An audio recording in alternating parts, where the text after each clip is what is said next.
మోకాల ఆపరేషన్లు జరుగుతున్నాయి. ఇంకొక 40-50 కంట్రీస్లో ఆపరేషన్స్ లేవు. ఎన్నో డిఫరెంట్ ట్రీట్మెంట్స్ ఉన్నాయి. నేనేమంటానంటే ఈ సొసైటీలో అది చేంజ్ అవ్వాలి. ఆ ఎమోషన్ చేంజ్ అవ్వాలి. ఏంటి, అరే మోకాలంటే ఆపరేషన్, మోకాలు అవసరమే లేదు. సో మీరన్న మాటకి నేనేంటంటే, ఇప్పుడు డీజనరేషన్ అన్నది ఒక న్యాచురల్ ప్రాసెస్. నా జుట్టు ఊడిపోయినట్టు, నా జుట్టు తెల్లబడుతున్నట్టు, అటువంటి ప్రాసెస్ మోకాల్లో జరుగుతున్నప్పుడు నొప్పిగా అది బయటకు వస్తుంది. అందుకని మనం పరిగెత్తాం డాక్టర్ దగ్గర. సో దీన్ని ఏం చేశారు, ఒక పీరియడ్ ఆఫ్ 50 yearsలో దీనికి సర్జరీ ఒకటే మార్గం అని మన మీద రుద్దారు. అది అబ్సల్యూట్లీ రాంగ్ ఆ రుద్దడం అన్నది. ఎందుకు అంటే దానికి వేరే మార్గాలని ఎవరు కూడా ప్రోపగాండాలో తీసుకురాలే. ఈ మార్గము 30-40 years ముందే ఉంది.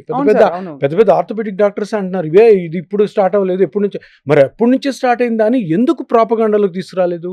ఎందుకు ఇంత సింపుల్ ట్రీట్మెంట్, ఇంత ఎఫెక్టివ్గా ఉన్న ట్రీట్మెంట్ని మనము ఎందుకు ప్రజలకి ఆప్షన్గా ఇవ్వలేదు?